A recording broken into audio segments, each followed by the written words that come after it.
Det sägs att tåget väntar inte. Och det är nog sant.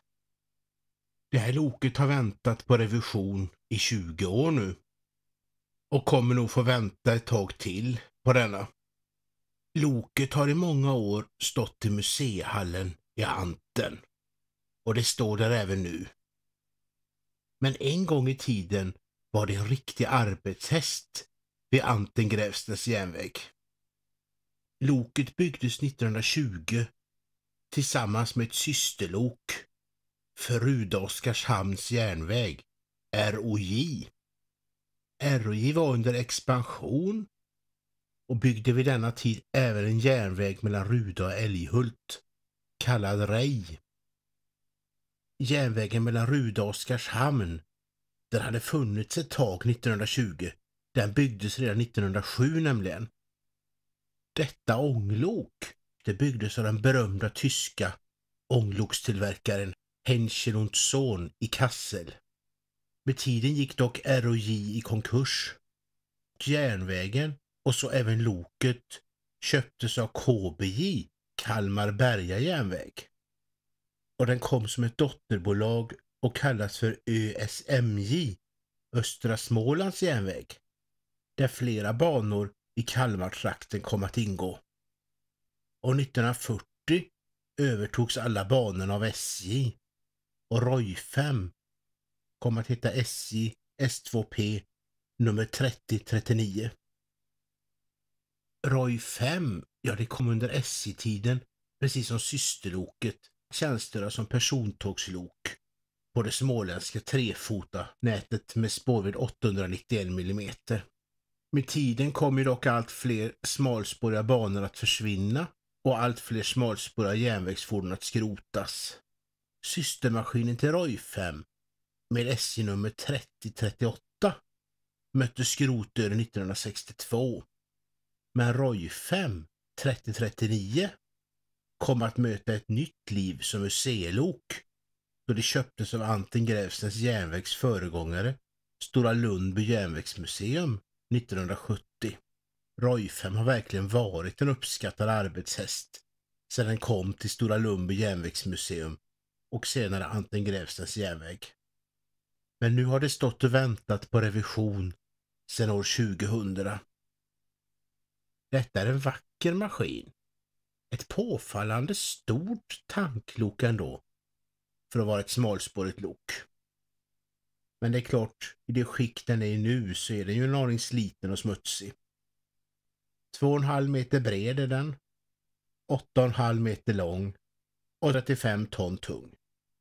Axelföljden är en löpande axel, 3 drivande och en löpande. Det som på järnvägsspråk heter 1C1. Där anger siffran löpande axlar och bokstaven anger drivande. Och C, det är ju tredje bokstaven i alfabetet och då innebär det ju att den har 3 drivande axlar. Alltså en löpande med siffran 1, 3 drivande med bokstaven C och en löpande med siffran 1. Det är en fantastisk mekanik som för över kraften från cylindern, vars kolv pressas fram och tillbaka av ångan, vars insläpp styrs av sliden.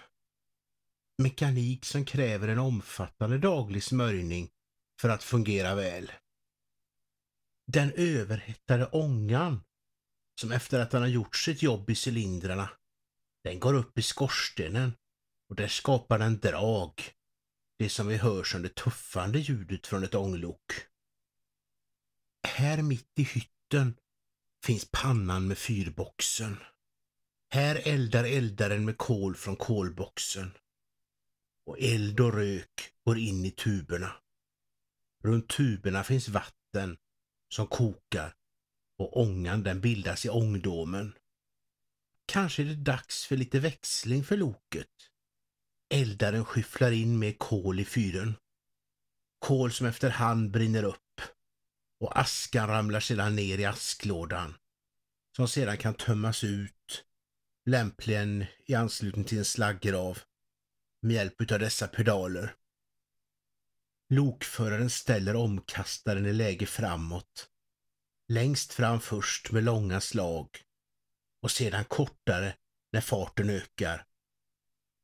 Handbromsen lossas. Ånga släpps ut i pysarna och kanske blåses lite loksand ut för att inte loket ska slira om spåren är blöta och det ligger löv på dem.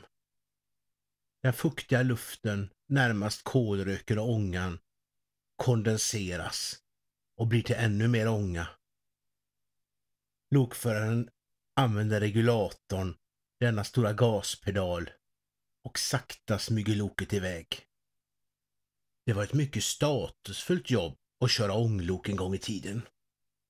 Det är heller inte så lätt att köra ett ånglok, då loken är individer med lite individuella egenskaper och egenheter.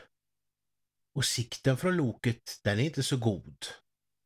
Och lokföraren och eldaren måste ju samverka i kontrollen framåt, då ingen riktigt kan se bägge sidor av spåret framför loket samtidigt. Det är därför lokbromsen här kan manövreras av både lokföraren och eldaren. Ångtrycket är gott enligt manometrarna. Men då och då måste eldaren studera vattennivån i pannan via dessa glas och med de ångdrivna injektorerna pumpa in vatten från tankarna till pannan, allt eftersom vattnet i pannan ångar bort. Och pannan får ju inte torrkoka. Det är bland det farligaste som kan hända på ett ånglok. Loket har armaturer från AGA, aktiebolag gasackumulator. Men idag är det denna ånggenerator som förser lokets elektriska lampor med ström till belysningen. Ångan, den skapar även lufttryck till bromsarna på vagnarna genom denna ångdrivna luftpump. Persontåget är nu ihopväxlat och loket står med blästen på, det vill säga ånga släpps ut i skorstenen för att skapa drag i fyren. Detta hörs på det väsande ljudet. Vi hör även luftpumpens pustande och ånggeneratorns surrande. Passagerare i Ruda väntar på att tåget mot Oskarshamn ska avgå. Nej, det lär vi nog aldrig få uppleva igen. Denna banas sista persontrafik försvann 1966 och då var det rälsbussar som hade hand om persontrafiken på slutet. Och den allra sista godstrafiken försvann 1970. Men en dag kan vi kanske få uppleva passagerare som väntar i Anten på ett persontåg draget av Roy 5. För Roy 5 har tuffat på sedan 1920 och det kommer att tuffa vidare längre fram i tiden. För detta ånglok, det är byggt för att hålla många år till.